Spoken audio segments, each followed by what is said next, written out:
আসসালামু আলাইকুম রহমতুল্লাহ। আশা করি আপনারা সবাই ভালো আছেন এবং মহান রবের দয়ে সুস্থ আছেন। ল স্টুডেন্টস ন্যাশনাল ইউনিভার্সিটি বিডিএর পক্ষ থেকে আপনাদের সকলকে আজকের এই আমন্ত্রণ জানাচ্ছি। জাতীয় বিশ্ববিদ্যালয়ের অধীনে 2 বছর মেয়াদী এলএলবি কোর্সের প্রিলিমিনারি প্রথম বর্ষের সিলেবাস বিশ্লেষণ নিয়ে আমরা আমাদের আজকের আয়োজনটি সাজিয়েছি। আশা করি আজকের আয়োজনে পুরো সম্পূর্ণ সাথে থাকার মাধ্যমে আপনারা প্রথম বছরের সিলেবাস সম্পর্কে একটি বিস্তারিত ধারণা লাভ করবেন এবং উপকৃত হবেন। তবে চলুন আজকে আমরা শুরু করি। প্রথমেই আমরা বিষয়ভিত্তিক মানবন্টনটি যদি দেখি, তবে আমরা দেখব আমাদের প্রথম বিষয় যেটি, সেটির নাম হচ্ছে আইন বিজ্ঞান। কোড নাম্বার হচ্ছে 501 এবং এটিতে 5টি প্রশ্নের উত্তর লিখতে হয়, যেটি প্রত্যেকটি প্রশ্নের মান 20 করে। মোট 5টি প্রশ্নে 100 মার্কের একটি পরীক্ষা আপনাকে দিতে হবে। দ্বিতীয় যেই কোর্সটি রয়েছে আপনাদের, সেটির বিষয় কোড হচ্ছে 502।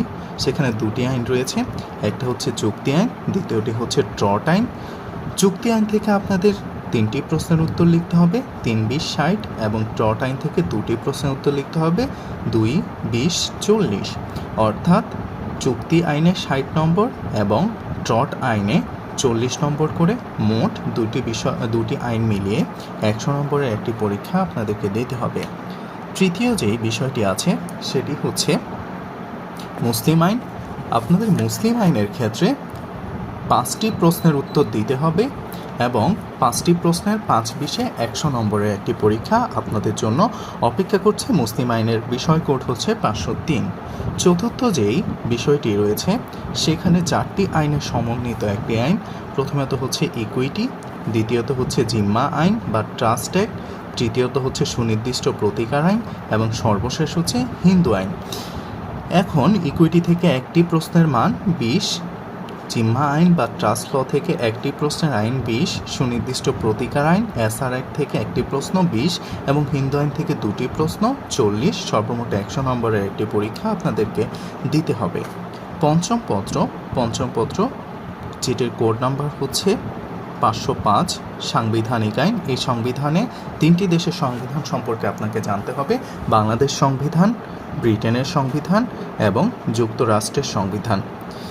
বাংলাদেশের সংবিধানে 4টি প্রশ্ন লিখতে হবে, 12.5 করে। 4টি প্রশ্নের মান হয় 50।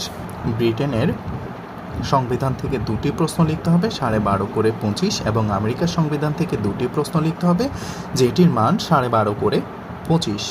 অর্থাৎ সর্বমোট 3টি সংবিধান মিলিয়ে আপনাকে 100 নম্বরের একটি পরীক্ষা এখানে দিতে হবে। ষষ্ঠ পত্র, বাংলাদেশ শ্রম আইন, শিল্প আইন। 2006 সাল এর এই আইনটি করণ করা হয়েছিল।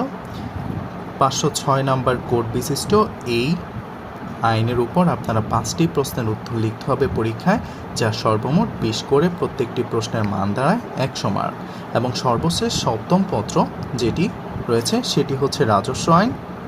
এই রাজস্ব আইনে আপনাদের 5টি প্রশ্ন লিখতে হবে এবং প্রত্যেকটি প্রশ্নের মান 20, 5, 20, 100 মার্কের একটি পরীক্ষা দিতে হবে। এই রাজস্ব আইনের বিষয় কোড হচ্ছে 507।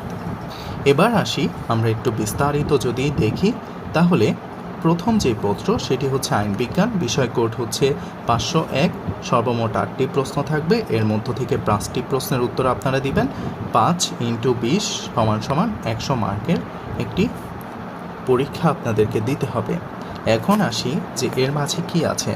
আইনের ধারণা এবং এর সম্পর্ক রয়েছে। প্রথমেই আইন বিজ্ঞানে আপনারা পড়বেন আইনের সংজ্ঞা কী, আইনের মতবাদসমূহ, প্রকৃতিক আইন, পজিটিভ আইন, ক্যাসেল কর্তৃক আইনের বিশুদ্ধ তত্ত্ব, সামাজিক মতবাদ, আইনের ঐতিহাসিক মতবাদ, আইনের বাস্তববাদ এবং এই সম্পর্কিত বিবিধ ধারণা, আইন সম্পর্কিত নীতিতত্ত্ব, ন্যায় বিচার, সামাজিক নৈতিকতা, সামাজিক পরিবর্তন, এই সম্পর্কিত বিষয়বলি সম্পর্কে আপনারা প্রথম যেই বিষয়টি সেখানে আপনারা পড়বেন। দ্বিতীয় যে অধ্যায় রয়েছে সেটি হচ্ছে আইন এবং অধিকারের বিভাগ। পৌর আইন কী, আন্তর্জাতিক আইন কী, প্রথাসিদ্ধ আইন কী, সাংবিধানিক আইন কী, প্রশাসনিক আইন কী, সরকারি আইন কী, বেসরকারি আইন কী, বাণিজ্যিক আইন, দেওয়ানি আইন, ফৌজদারি আইন, রাজস্ব আইন, মূল আইন এবং পদ্ধতিগত আইন, উপ আইন, অধিকার, কর্তব্য, সংজ্ঞা, আইনগত অধিকারের প্রকারভেদ, আইনগত অধিকারের প্রয়োগ, বিলোপ, স্বাধীনতা, এগুলো নিয়ে হচ্ছে আপনারা দ্বিতীয় এই অধ্যায়টিতে আলোচিত হবে আপনাদের জন্য। তৃতীয় যে অধ্যায়টি থাকবে সেটা হচ্ছে বিচার প্রশাসন, যেখানে দেওয়ানি এবং ফৌজদারি বিচার, শাস্তির মতবাদসমূহ, শাস্তির প্রকারভেদ, মৃত্যুদণ্ড বিলুপ্তি সংক্রান্ত বিতর্ক, জন রাওলাস এবং অমর্ত্য সেনের বিচার সম্পর্কিত ধারণা নিয়ে একটি বিস্তর আলোচনা আপনারা পাবেন। চতুর্থ যে অধ্যায়টি থাকবে সেটি হচ্ছে আইনগত ধারণা, এক আনুষ্ঠানিক ধারণা, যেখানে রয়েছে রাষ্ট্রের সার্বভৌমত্ব, রাষ্ট্রের উপাদান দায়িত্ব, সার্বভৌমত্বের বিভিন্ন মতবাদ সম্পর্কে আপনারা জানবেন, আইনের উৎস, আইনের প্রণয়ন,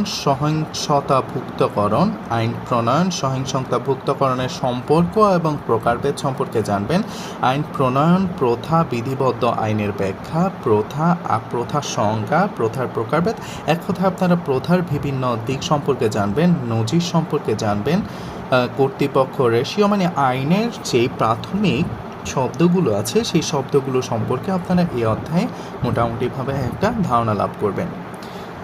খ যে আইনগত ধারণার ক আমরা জানলাম যে আনুষ্ঠানিক আইন সম্পর্কে জানবো, এবং খতে আমরা উপাদান বা বস্তুগত আইন যেমন সম্পত্তির প্রকারভেদ, লিএন, বশ্যতা, নিরাপত্তা, বন্ধক, সম্পত্তি অর্জনের উপায়, মালিকানা, দখল, প্রকারভেদ, ট্রাস্ট, জিম্মা, বন্ধক ইত্যাদি সম্পর্কে আমরা ব্যাপকভাবে এই উপাদানগত বা বস্তুগত আইনগত ধারণাতে আমরা জানতে পারবো।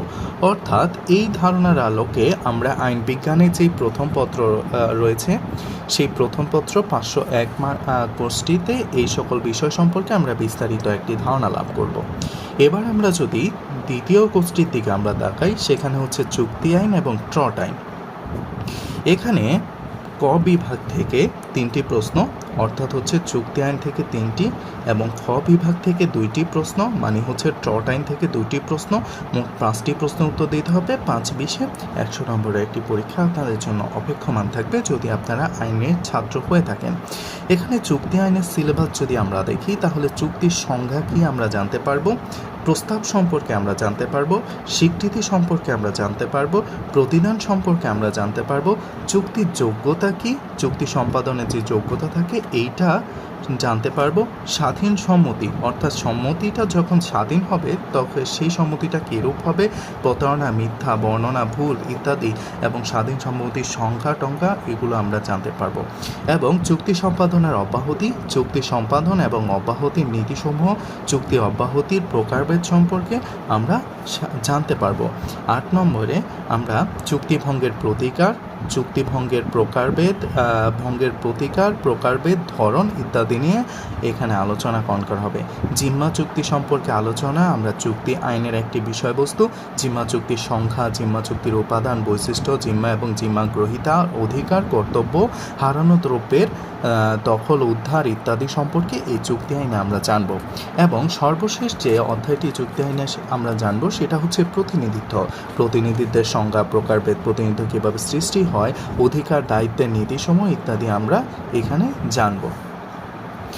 এবার এই দ্বিতীয় পত্রের বি গ্রুপের যে ট্রট আইন আছে সেটা সিলেবাস যদি আমরা দেখি, ট্রটের সংখ্যা কী, প্রকারভেদ কী, ট্রট আইনের লক্ষ্য উদ্দেশ্য কী, এইটার ধারাবাহিক কার্যক্রম সম্পর্কে জানব। আমরা এই আইনে ধারাবাহিক কার্যক্রম সম্পর্কে এখানে ট্রট শব্দটি আপনাদের জন্য একটু নতুন মনে হতে পারে। আমি সংক্ষেপে একটু বলি ট্রট নিয়ে, যে ট্রট হচ্ছে মানুষের সাধারণ যে অধিকারগুলো শান্তিপূর্ণ বসবাসের ক্ষেত্রে ভঙ্গ হয়, সেই সকল অধিকারগুলো যেগুলোর মাধ্যমে আমরা শুধুমাত্র অর্থের মাধ্যমে প্রতিকার পেতে পারি, সেটাই হচ্ছে ট্রট। যেমন ধরেন যে আপনার বাড়ির সামনে কেউ ময়লা রাখার জায়গা না, তারপরে ময়লাটা রেখে গেছে, এর মাধ্যমে ময়লার দুর্গন্ধে আপনার বসবাসের অযোগ্য করে তুলছে, এজন্য আপনি এর প্রতিকার স্বরূপ আর্থিক দণ্ড কামনা করতে পারেন।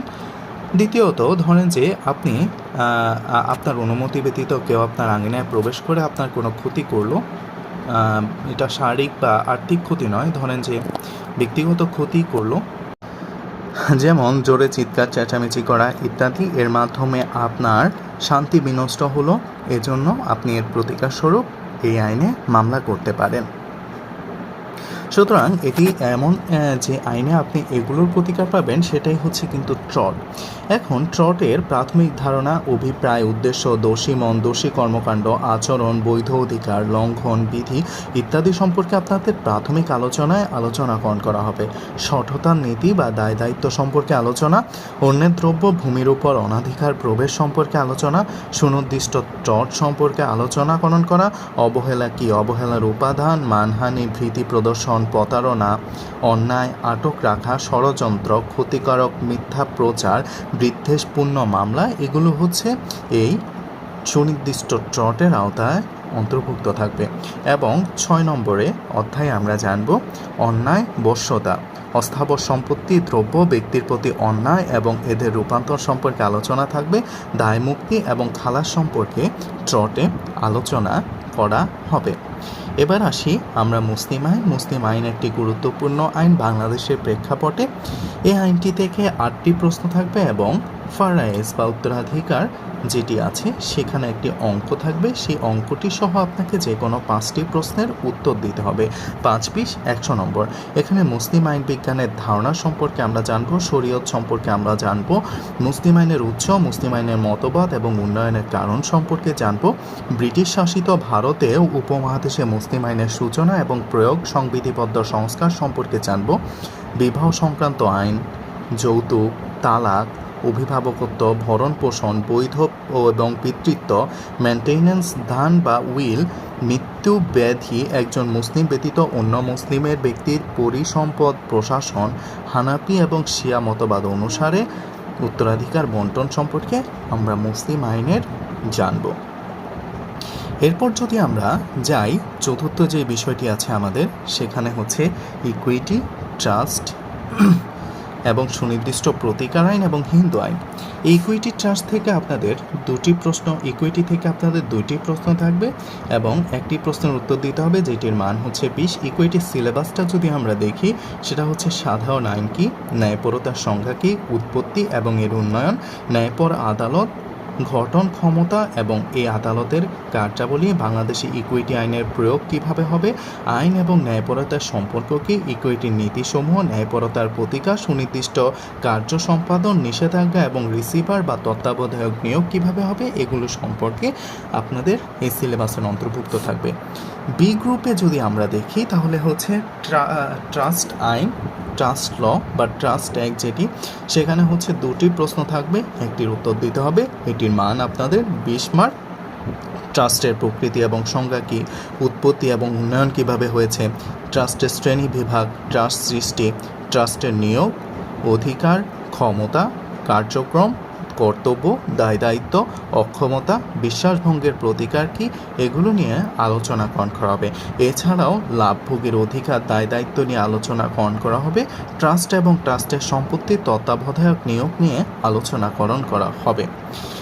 এই পত্রের 504 যে পত্রটি আছে সেই পত্রের গ্রুপ সিতে সুনির্দিষ্ট প্রতিকার আইন নিয়ে আলোচনা করা হবে, যেখানে 2টি প্রশ্ন থাকবে, একটি প্রশ্নের উত্তর দিতে হবে যার মান থাকবে 20। 1877 সালের সুনির্দিষ্ট প্রতিকার আইনের ব্যাপ্তি, লক্ষ্য এবং প্রয়োগ, স্থাবর সম্পত্তির দখল পুনরুদ্ধার, উচ্ছেদকৃত ব্যক্তি কর্তৃক মামলা, সুনির্দিষ্ট প্রতিকার আইনের অনুযায়ী চুক্তি সুনির্দিষ্ট কার্য সম্পাদন, যে সকল চুক্তি সুনির্দিষ্টভাবে কার্যকরকরণ করা যায়, যে সকল চুক্তি সুনির্দিষ্টভাবে কার্যকরকরণ করা যায় না, এগুলো সম্পর্কে আমরা জানব। আরও জানব ব্যক্তির নিজের পক্ষে ও নিজের বিপক্ষে যে সকল চুক্তি বলবৎ করতে পারে, আদালতের বিবেচনা এবং ক্ষমতা, চুক্তি রদ, দলিল সংশোধন, দলিল কিভাবে বাতিল করব, এগুলো সম্পর্কে আমরা জানব। সুনির্দিষ্ট প্রতিকার হিসাবে ঘোষণামূলক ডিগ্রি, নিবারণমূলক প্রতিকার, স্থায়ী, অস্থায়ী, চিরস্থায়ী নিষেধাজ্ঞা বলতে কী বোঝানো হয় এবং বাধ্যতামূলক নিষেধাজ্ঞা বলতে কী বোঝানো হয়, এগুলো আমাদের সুনির্দিষ্ট প্রতিকার আইন 1877 বা স্পেশাল রিলিফ অ্যাক্ট 1877 সালে যে আইনটি হয়েছে সেইখানের আলোচ্য বিষয় হিসাবে সিলেবাসের অন্তর্ভুক্ত। এবং 504 কোর্সের সর্বশেষ যেই গ্রুপ ডি গ্রুপ হিন্দু আইন। এখানে 4টি প্রশ্ন থাকবে এবং যে কোনো 2টি প্রশ্নের উত্তর দিতে হবে। 2টি প্রশ্নের মান হচ্ছে 20।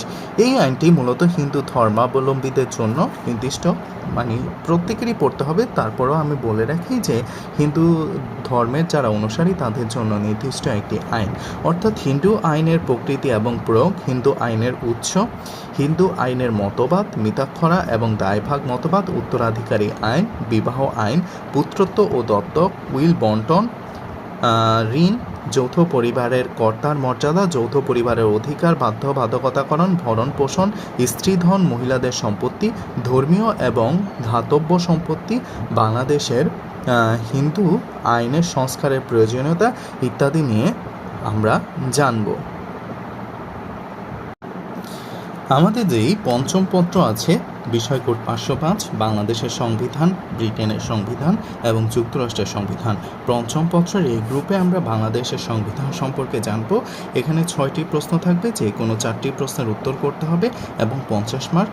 এখানে বাংলাদেশের স্বাধীনতার ঘোষণার ইতিহাস 1971 সালের এবং বাংলাদেশের সাময়িক সাংবিধানিক আদেশ 1972 সম্পর্কে আমরা জানব। 1972 সালের 4 নভেম্বরে বাংলাদেশের সংবিধানের প্রস্তুতি এবং এর গ্রহণ, বাংলাদেশের মূল সংবিধানের উপাদান সম্পর্কে আমরা জানব। তৃতীয়ত, বাংলাদেশের মূল সংবিধানের প্রস্তাবনা, রাষ্ট্র পরিচালনার মূলনীতি এবং মৌলিক অধিকার সম্পর্কে আমরা জানব। চৌদ্দত, নির্বাহী যেই প্রেসিডেন্টের ক্ষমতা, প্রেসিডেন্টের অভিশংসন, অপসারণ, রাষ্ট্রপতির অধ্যাদেশ জারি করার ক্ষমতা, নির্বাহী বিভাগে যে সকল কার্যাবলী রয়েছে, জরুরি অবস্থা সম্পর্কে আমরা জানব। পঞ্চমত, আমরা আইন প্রণয়ন সম্পর্কে জানব। সংসদ গঠন, কার্যক্রম, সংসদ সদস্যদের সুবিধা এবং দায়মুক্তি, সংবিধানের সংশোধন, আইন প্রণয়নের ক্ষমতা, সংবিধানের 70 অনুচ্ছেদ অনুযায়ী নিজের দল বর্জন না করার নীতি, বাংলাদেশের সংসদীয় গণতন্ত্রের উন্নয়ন সম্পর্কে আমরা জানব। ষষ্ঠত, আমরা বিচার বিভাগ সম্পর্কে জানব। বিচার বিভাগের স্বাধীনতা, বাংলাদেশের সুপ্রিম কোর্ট গঠন, ক্ষমতা ও কার্যাবলী, সুপ্রিম কোর্টের রিট, এখতিয়ার এবং বিচারিক পুনর্বিবেচনা সম্পর্কে বিচার বিভাগের আলোচ্য বিষয় সম্পর্কে বাংলাদেশের সংবিধানে জানব। সপ্তমত, স্থানীয় সরকার সম্পর্কে জানব। অষ্টম, বাংলাদেশের সংবিধানে গুরুত্বপূর্ণ সংশোধনী এবং মৌলিক কাঠামো সম্পর্কে জানব। নবম, বাংলাদেশের সংবিধানের শাসন এবং সামরিক শাসন সম্পর্কে আমরা জানব।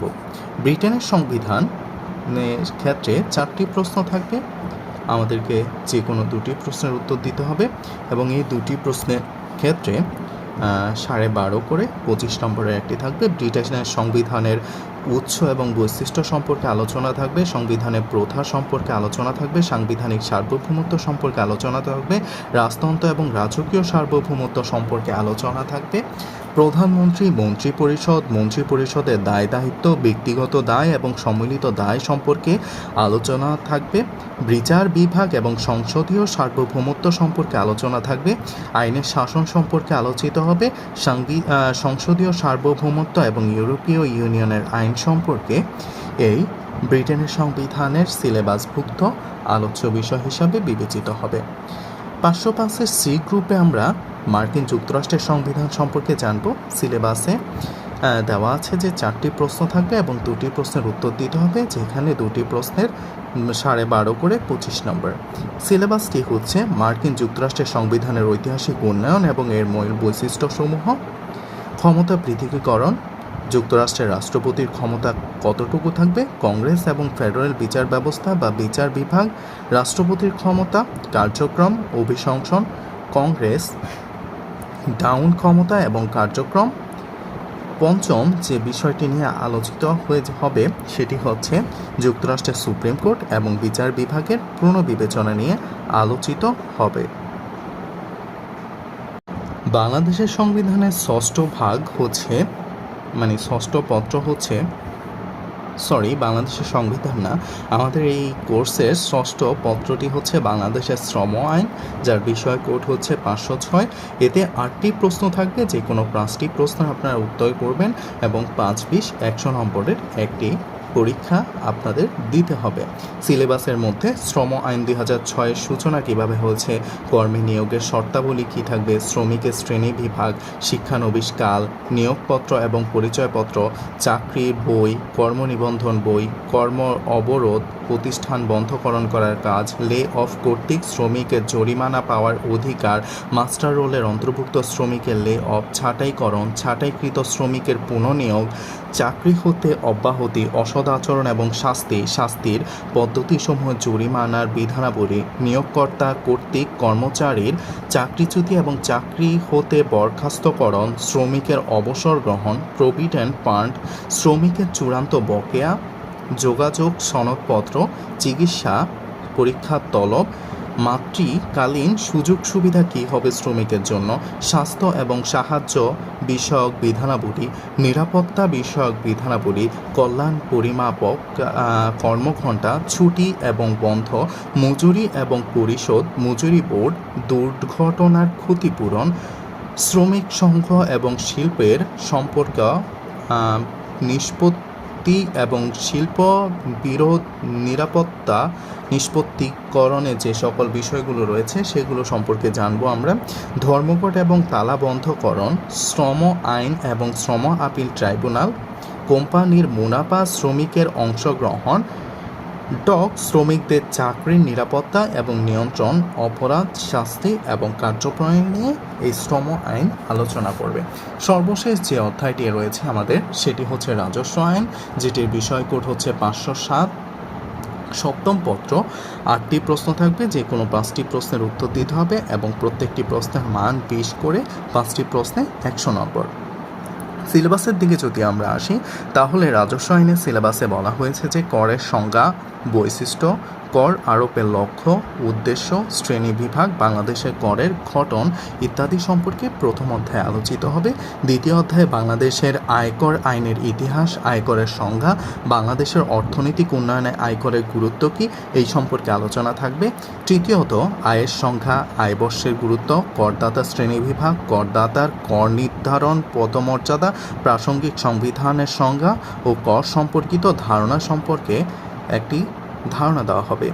আয়ের খাত, কৃষি আয়, বার্ষিক মূল্য, পয়বর্ষ, মূলধন, লভ্যাংশ, নাম্য বাজার মূল্য, আয় এবং আয়বর্ষ, মুনাফা, উপরিলাভ, আবাসিক এবং অনাবাসিক প্রভিডেন্ট ফান্ড ইত্যাদি সম্পর্কে রাষ্ট্রের যে সকল আয় আছে এ সম্পর্কিত একটি ধারণা আপনাদেরকে তৃতীয় অধ্যায়ে দেওয়া হবে। চতুর্থ অধ্যায়ে প্রশাসনিক এবং বিচার কর্তৃপক্ষের প্রাতিষ্ঠানিক গঠন ক্ষমতা ও কার্যক্রম, প্রশাসনিক এবং বিচারিক কর্তৃপক্ষের দায় দায়িত্ব সম্পর্কে আলোচনা হবে। অবশ্যই এখানে প্রশাসনিক এবং বিচারিক কর্তৃপক্ষ বলতে কর অঞ্চলের প্রশাসনিক এবং বিচারিক কর্তৃপক্ষকেই বোঝানো হয়েছে।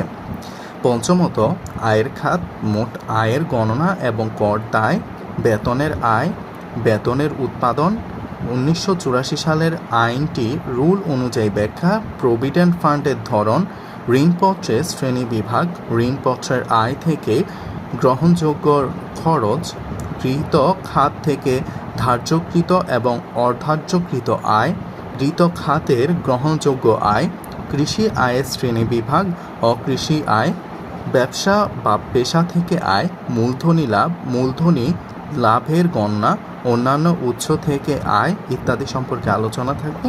ষষ্ঠত ব্যক্তির কর নির্ধারণ এবং সপ্তমত অংশীদারিত্ব, সংস্থা এবং কোম্পানি কর নির্ধারণ। আশা করি এই 7টি বিষয় সম্পর্কে আপনারা বিস্তারিত ধারণা লাভ করলেন। এতক্ষণ সাথে থাকার জন্য আপনাদের সকলকে ধন্যবাদ। আশা করি আজকের এই আলোচনার মাধ্যমে আপনারা সিলেবাস সম্পর্কে একটি ধারণা লাভ করেছেন, যেটি আপনাদের জন্য সহায়ক হবে। ল স্টুডেন্টস ন্যাশনাল ইউনিভার্সিটি বিডিএর পক্ষ থেকে আপনাদের আবারও অভিনন্দন জানিয়ে আজকের আলোচনা এখানেই সমাপ্ত করছি। আসসালামু আলাইকুম ওয়া রাহমাতুল্লাহি ওয়া বারাকাতুহু।